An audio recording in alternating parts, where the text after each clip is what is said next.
قل انی امرت ان اعبد اللہ مخلصا لہ الدین، کہہ دیجئے اے نبی مجھے حکم ہوا ہے کہ میں اللہ کی بندگی کروں، اس کے لیے اپنی اطاعت کو خالص کرتے ہیں۔ یہاں میں چاہتا ہوں تھوڑی سی وضاحت کر دوں۔ دیکھیے عبادت کے آپ یوں سمجھیے کہ ایک عبادت کا ظاہر ہے اور ایک عبادت کی اصل حقیقت ہے، پھر یہ کہ ایک اس حقیقت میں بھی ایک روح ہے اور ایک اس کا جسد ہے، ایک اس کے رسومات ہیں۔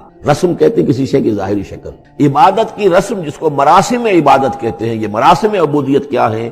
جس کی آپ عبادت کرتے ہیں، اس کے سامنے جھکتے ہیں، اس کے سامنے ادب کے ساتھ کھڑے رہتے ہیں، اس کے کچھ حمد کے ترانے گاتے ہیں، اس کے سامنے سجدہ کرتے ہیں، ان کو ہم کہیں گے مراسم عبودیت۔ رسم کہتے ہیں کسی چیز کی ظاہری شکل، یہ حروف ہے اور یہ رسم جو ہے رسم الخط۔ اسی طرح یہ قرآن اور یہ اس کا رسم عثمانی ہے، اس کا لکھا ہوا جانا جیسے کہ یہ رسم ظاہر ہے۔ تو ایک تو یہ چیزیں ہیں عبادت جسے دنیا میں سمجھا جاتا ہے عبادت، یہ مراسم عبودیت ہے۔ اصل عبادت جو ہے اس کا بھی ایک جسد ہے اور ایک روح ہے۔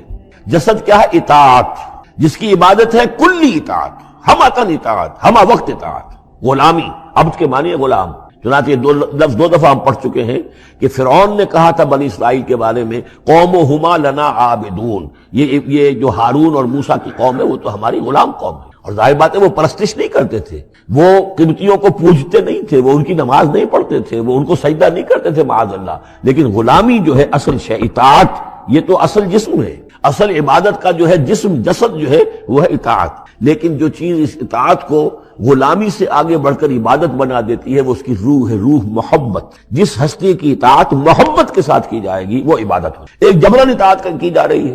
اب جیسے کہ انگریز کی ہم اطاعت کرنے پر مجبور تھے، ہم اطاعت کر رہے تھے، عبادت نہیں کر رہے تھے، لیکن اطاعت کر رہے تھے۔ لیکن کسی کی محبت کے جذبے سے سرشار ہو کر اطاعت کی جائے گی تو وہ عبادت بن جائے گی۔ تو اللہ کی عبادت کے لیے جو بھی ڈیفینیشن اس کی امام ابن تیمیہ اور حافظ ابن قیم استاد اور شاگرد دونوں کی ہے وہ یہ ہے کہ اس کے دو اجزاء ہیں۔ العبادت تجمع اصلین، غایت الحب مع غایت الذل والخضوع، کہ دو چیزوں کو جمع کرنے سے اللہ کی عبادت جو ہے وجود میں آتی ہے، حد درجے کی محبت اللہ کے ساتھ اور حد درجے میں اللہ کے سامنے اپنے آپ کو بچھا دینا، مطیع اور منقاد ہو جانا۔ اچھا یہ تو ہے اصل عبادت، لیکن اس کے لیے جو رسم ہے وہ کیا ہے؟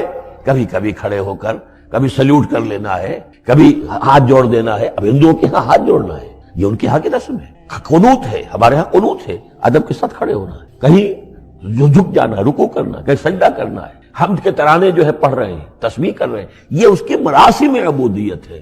عبادت اصل کیا ہے؟ اطاعت کلی، اللہ کی محبت سے سرشار ہو۔ تو اس صورت کا جو عمود ہے وہ یہ ہے کہ اللہ کی عبادت کرو، اس کے لیے اپنی اطاعت کو خالص کرتے ہو۔ اطاعت میں آپ نے کسی اور کو شامل کر دیا، انڈیپینڈنٹ آف ہم، اللہ کی اطاعت سے آزاد، مستقل بذات اطاعت، یہ شرک ہے، اور وہ اطاعت اللہ کو قبول نہیں۔ وہ منہ پر دے مارے گا یہ مجھے 25% اطاعت نہیں چاہیے آپ کی، آپ لیجئے اپنے سر پاس رکھیے، مجھے تو چاہیے 100%۔ ادخلوا فی السلم کافہ۔ اور ہم سمجھتے ہیں کہ ہم 5-10% بھی ٹرخا لیں گے اللہ تعالیٰ کو تب بھی ہمیں جنت کو دے ہی دے گا۔ یہی ہے اصل میں ہمارا